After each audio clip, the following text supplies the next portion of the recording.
Greetings, friends, and welcome to our weekly educational rounds here at Sinclair, where we attempt to present a topic each week that can actually be incorporated and have some use in your life.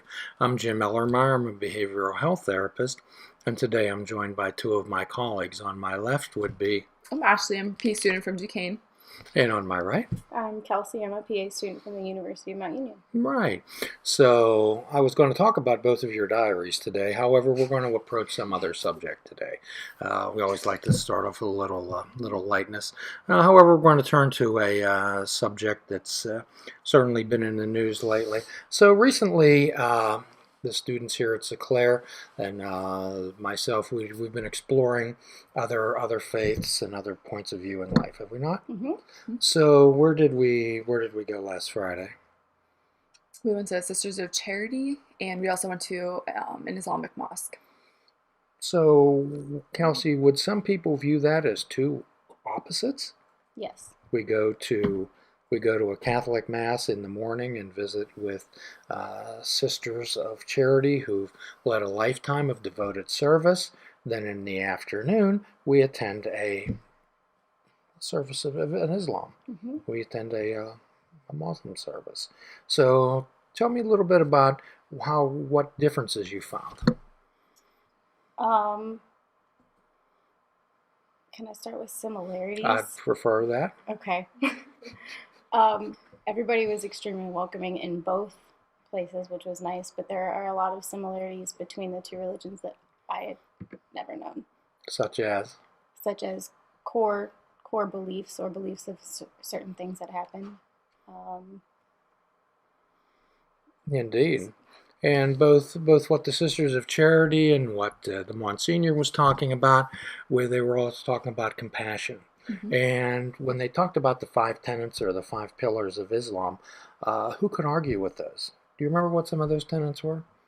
I remember that one is killing of innocent people is never okay. Killing of innocent people is never okay.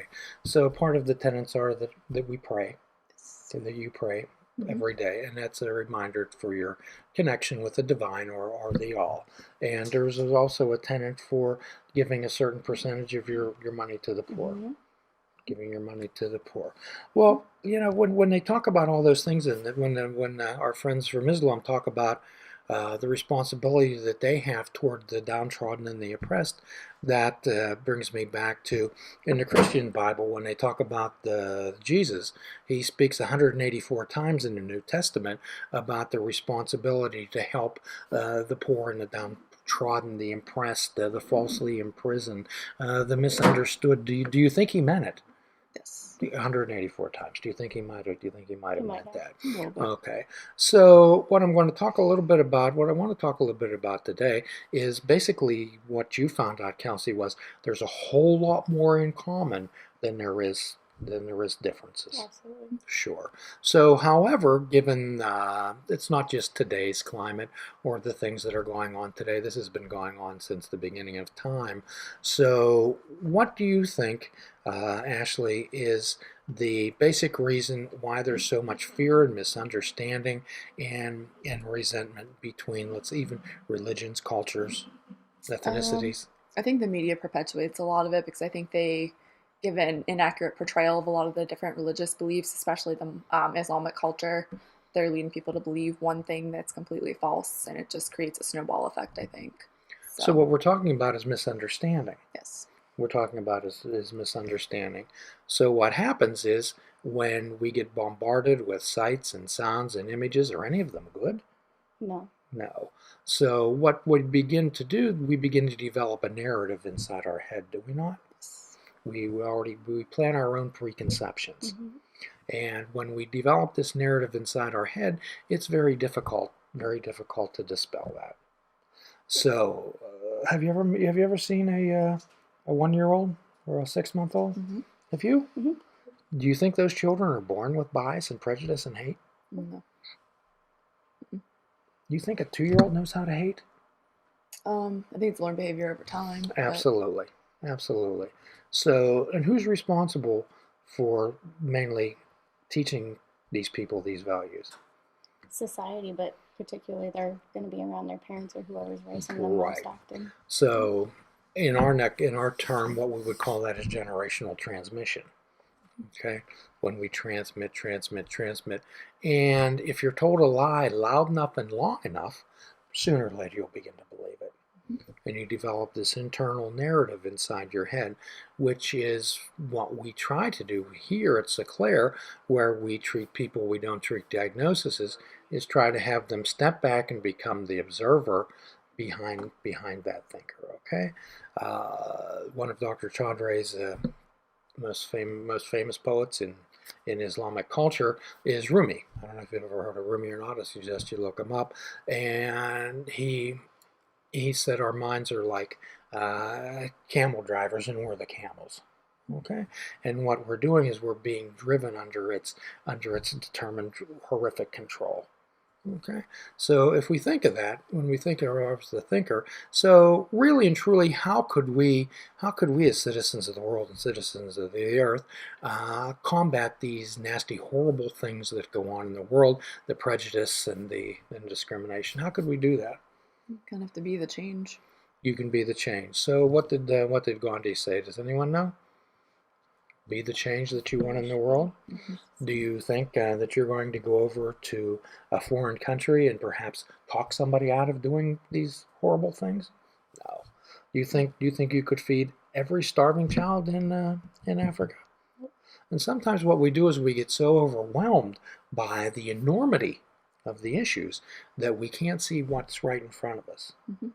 That a small kindness to a friend, opening the door for someone, perhaps when you see someone being persecuted.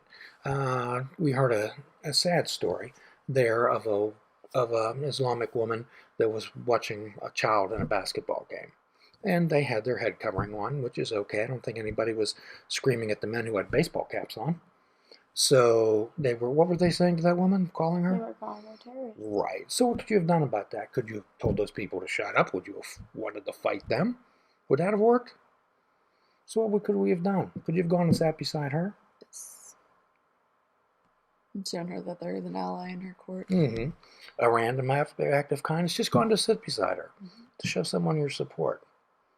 Where the people who already have these preconceived notions, it's very difficult to show them. And sometimes when the oppressed, so what happens when people are oppressed for so long by others? Do they begin to identify with those captors? Do they think they're right? Or what do they begin to develop?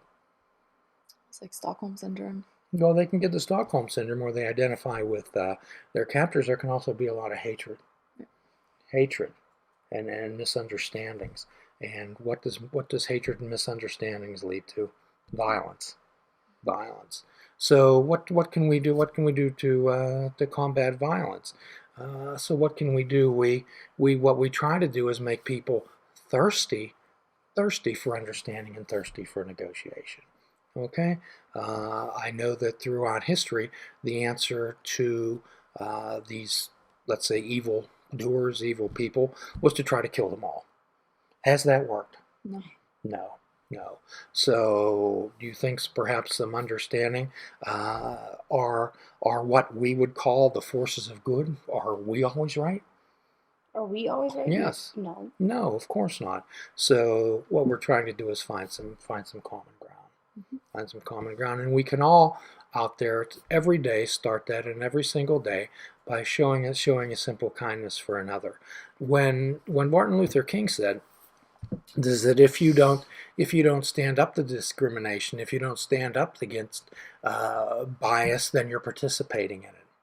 Okay, so rather than walk away from it, we don't necessarily need to confront and have a screaming match with somebody, but we can certainly support those people who are being discriminated and being marginalized. Can we not? Okay, so that's my assignment for everyone out there today, is to show a kindness for another. If you feel that the world's filled with darkness and there's no place to go, then the only place you can do is shine a light, as darkness cannot stand in the light. So my commitment to everyone out there is to recharge your batteries through some meditation, recharge your batteries through some connection with the divine, and get your flashlight going. Shine that light. Any final comments? I don't think so. Any comments? Nope. Good, good. Okay, so again, as always, we give a final free prescription: fruits, nuts, and vegetables. Unplug your television and take up fishing. And for a truly mindful experience, we ask everyone to fish without bait, a lifetime without definitive expectations. When we shoot right for the dark, we don't always have to hit the bullseye. Let's aim. Let's aim. Until then, it's so nice to be with you. Do a kindness for another. Thank you so much.